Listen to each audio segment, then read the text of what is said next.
Fernanda García Lao es una destacada escritora argentina a la que yo sigo con mucho entusiasmo desde hace varios años. Este año justamente publicó la estupenda novela Sulfuro, que ha aparecido bajo el sello MC del Grupo Planeta. La novela puede encontrarse ya en Lima en la librería Boc Vivant. Puede encontrar la librería en la calle Dazo en San Isidro. Justamente sobre esta novela, que nos plantea un juego dicotómico entre la cordura, la locura, los vivos y los muertos, entre otros, conversé con Fernanda y quiero compartir con ustedes dicha conversación aquí en Letra Capital.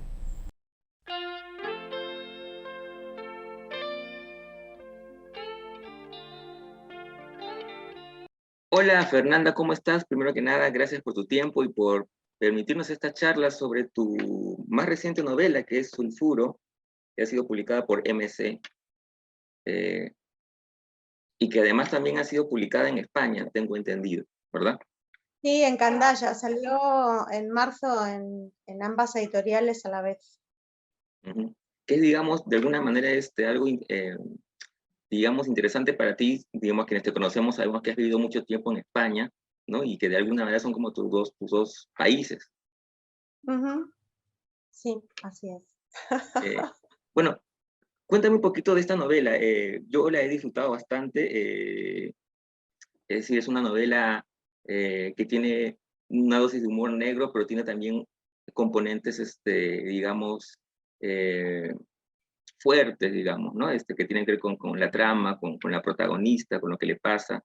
Eh, y quisiera empezar la conversación preguntándote algo que a mí siempre me da curiosidad, que es quizás cómo se originan las novelas, digamos, ¿no? Cómo de repente a partir de una idea que va germinando, ¿no? Una imagen tan poderosa que comienza a dar vueltas en uno, termina plasmándose en una historia como esta.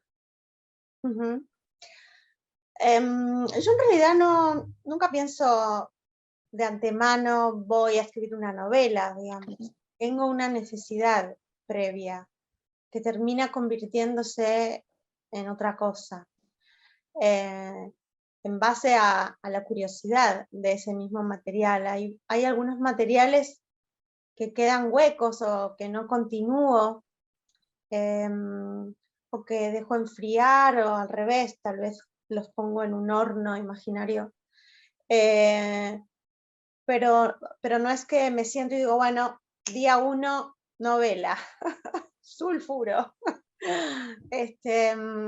No, en este caso aparecen siempre varias escenas en las que intuyo un parentesco, ¿no?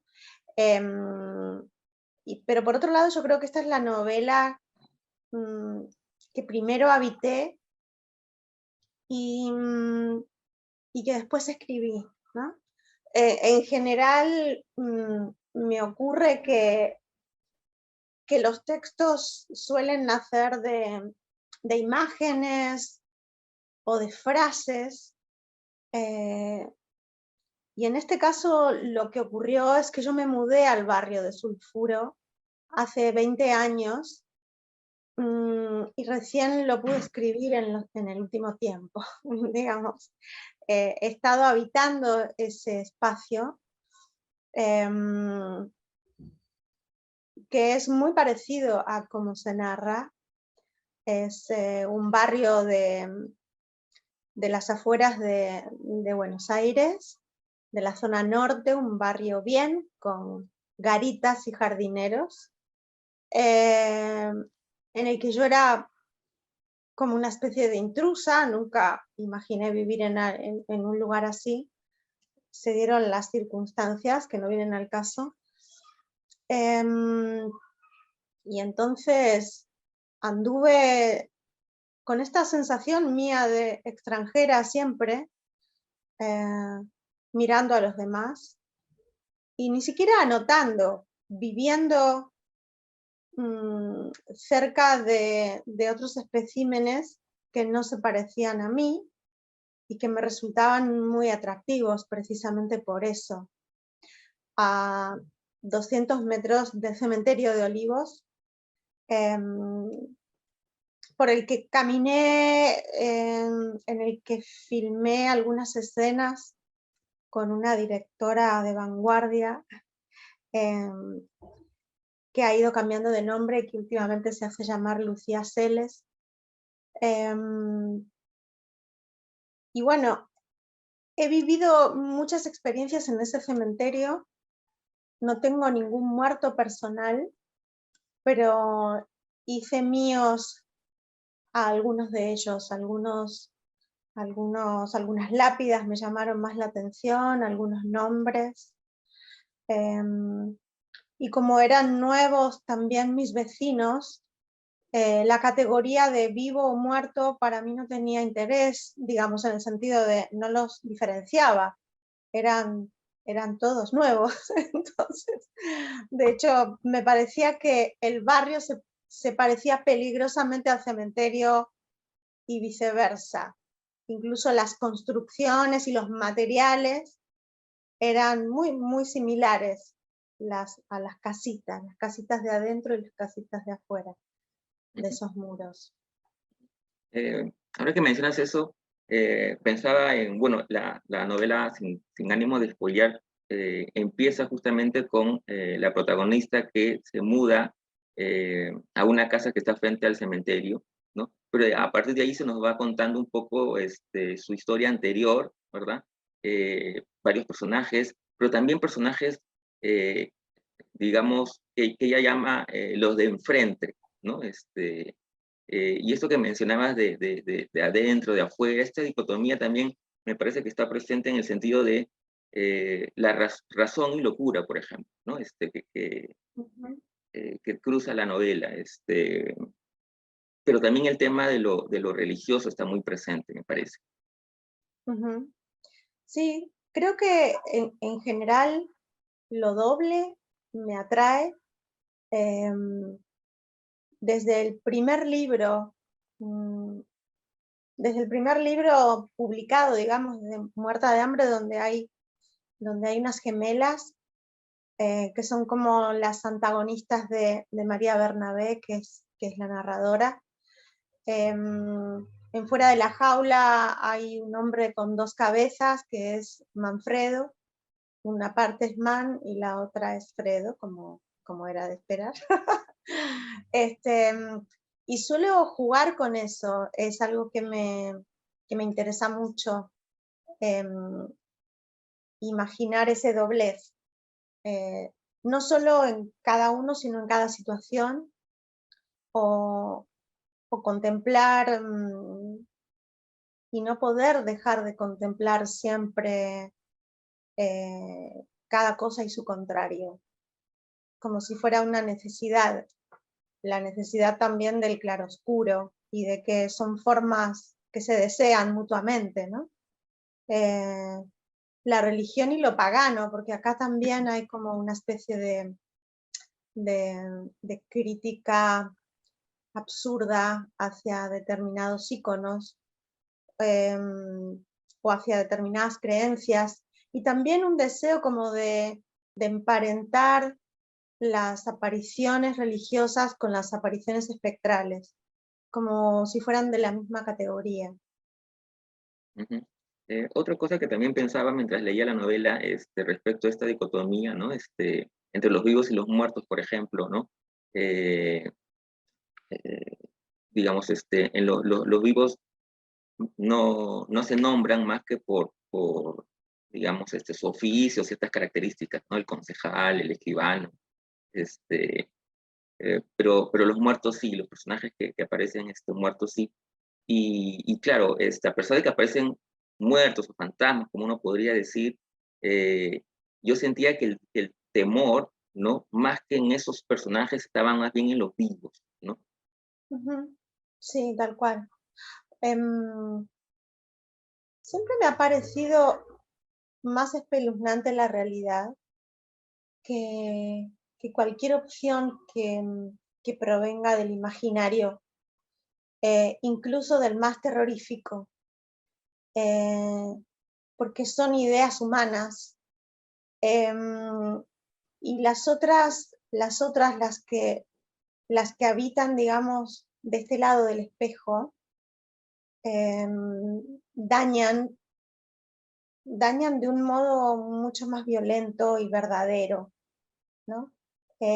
Será también porque mi familia se exilió en el 76, precisamente un año atroz, que me da la sensación de que yo exploro el horror disfrazada de imaginación,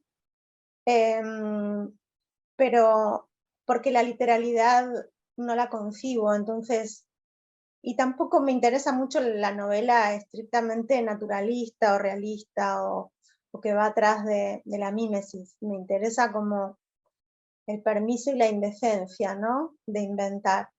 Pero finalmente en esta novela sí que queda bastante en evidencia algún tipo de tesis que me antecede incluso, ¿no? A sentarme a escribir, que tiene que ver con dónde está el mal también, ¿no? ¿Dónde se ubica el mal?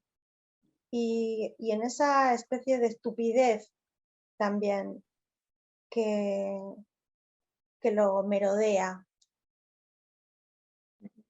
Eh, También pensaba un poco digamos, en la protagonista y esta soledad que ella siente, ¿no? A pesar de que está rodeada, de hecho se, se casa 2 veces, lo cual creo que eso también es algo, ¿no? Pensado con la dicotomía, tiene 2 abortos, ¿no?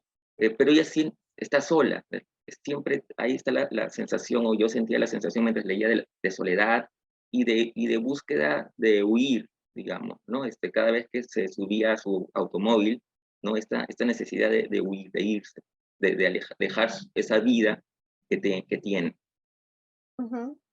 Sí, yo creo que todos mis personajes están solos, eh, y las personajes también, digamos. Pero es que yo no conozco a nadie que no esté verdaderamente solo. Y en todo caso, tiene muy mala prensa la soledad, ¿no? Eh, y sin embargo, nos contamina, porque cuanto más ruido hay, más solitarias y solitarias nos volvemos. Y por otro lado, la literatura requiere como de esa doble oreja, ¿no? Para percatarse de lo que hace ruido y también para escribir el silencio. Em, y por otro lado, con silencio.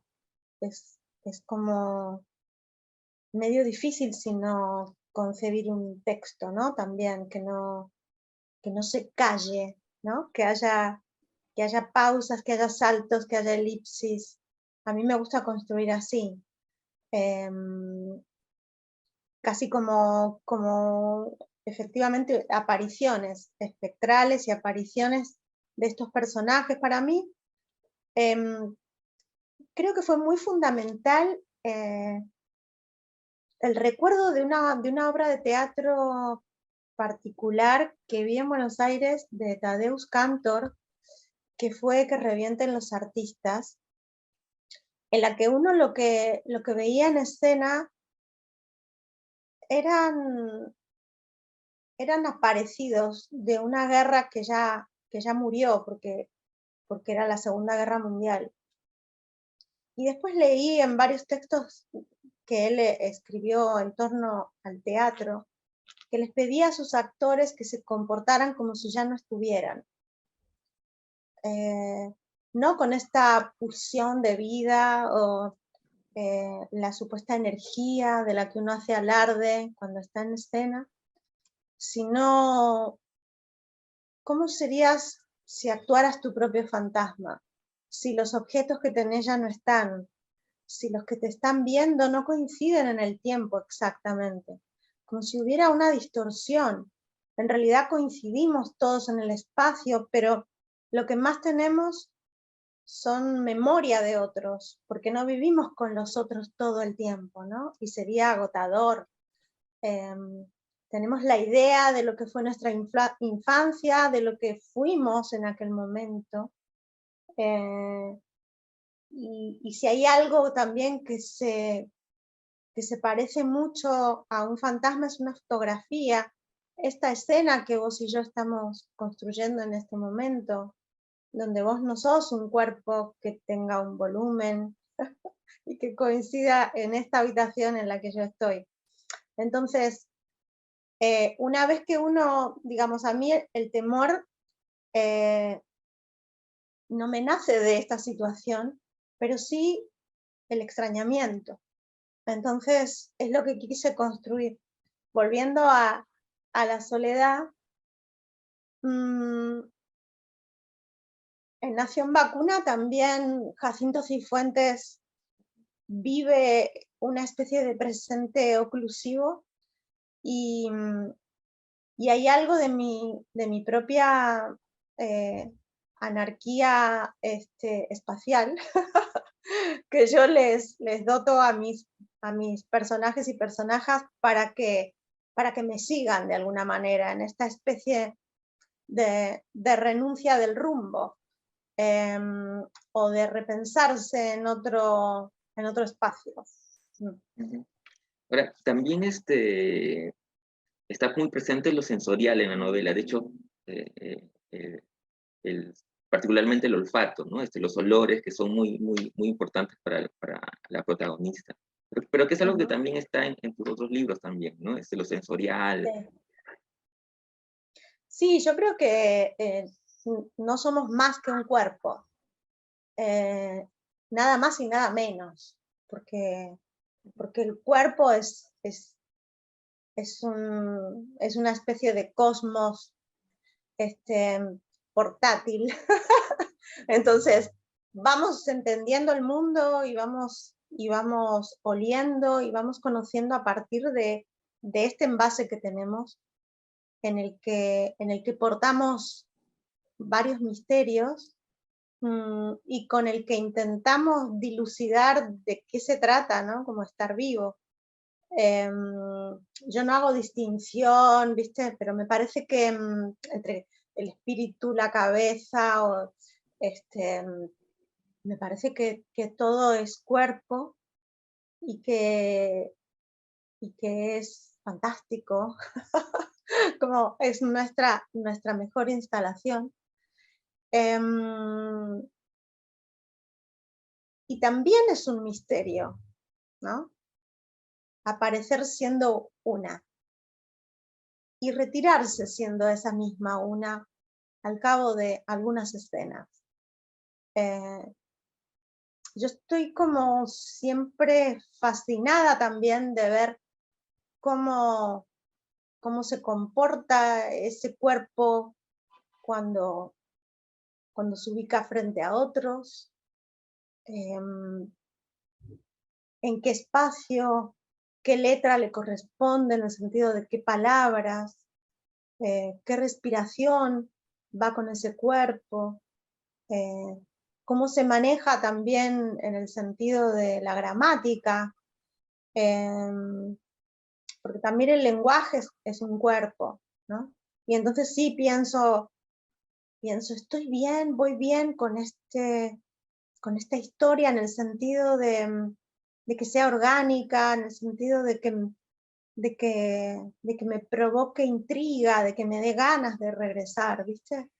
Regresar a un texto que uno está construyendo anula un montón de otras actividades, ¿no? Como dejas de vivir otras cosas, o al revés, vivís pensando en lo que vas a trasladar a tu texto, siendo casi tu propia cobaya, en el sentido de que yo también me colé en ese cementerio, en el entierro que narro, porque necesitaba como ser un poco la protagonista. Y claro, en un texto así, yo que vengo del teatro, me siento actriz de cada uno de los que figuran ahí, incluso hasta el último, pero también soy la directora, ¿no? Y soy la vestuarista, y soy la iluminadora que decide qué escenas voy a apagar y cuándo las voy a encender. Entonces, hay algo siempre muy físico y creo que teatral, porque son escenas como muy concentradas, de las que no me voy hasta que siento que les he extraído el corazón. Ujú. Ahora que mencionas el lenguaje, también otra de las cosas que a mí me he disfrutado mucho es que está escrita en segunda persona, que es algo que a mí como lector me encanta, me fascina, pero no es muy común. Sin embargo, recordaba yo algunos cuentos, por ejemplo, Juicio Final, ¿no? Donde Ujú. hay una relación en segunda Sí. persona que va un poco interrogando al personaje, que ya lo has Ujú. hecho antes, pero aquí, claro, lo haces en una novela que es, me imagino que implica una mayor dificultad para sostener esa segunda persona. No sé cómo fue el Sí, proceso. no, yo lo sentí como muy natural, Ujú, no me significó dificultad alguna, porque también había algo del demiurgo diciéndole a su personaje lo que tenía que hacer o dónde estaba. Estás acá, te vas allá, te vas a sentir así, estás mirando aquello. Hay algo de la dirección de escena, ¿no? También.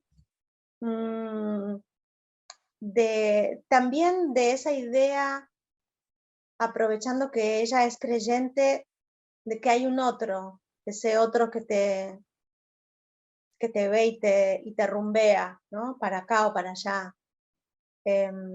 Y por otro lado estaba su propia neurosis, em, o la mía, digamos, disfrazada de otra, que me parecía también muy interesante, como ella está bastante escindida, no está muy en su cuerpo, no está tampoco habilitada a ser un yo. Y también de eso habla con el padre. eh, Hay como varias cuestiones sobre esa pregunta, ¿no? La pregunta y el hecho de ser poseedora de una voz. Ella no está empoderada, ella está siendo violentada y entonces me parecía raro que pudiera hablar en primera persona y me parecía excesivamente distante una tercera, con lo cual la segunda fue como que fluyó de una manera muy, muy llamativa y, y no me costó nada. Lo que sí estaba muy atenta, bueno, a los tiempos verbales, a que no se me produjeran como rimas indeseadas, repeticiones de fórmula a la hora de decir, eh, pero eso me pasa siempre. O sea, yo soy como una obse absoluta del lenguaje, mm, corrijo, corrijo para sentir que es espontáneo, para que no se note. A veces igual no me molesta tampoco que se vean los hilos. Me parece que la literatura que no se ocupa del lenguaje debería tener otro nombre. ujú. Es verdad, coincido. Eh, bueno, te agradezco mucho, Fernando. Siempre es un placer conversar contigo de literatura. No, muchísimas gracias a vos por leer y por tender este puente. Te mando un abrazo.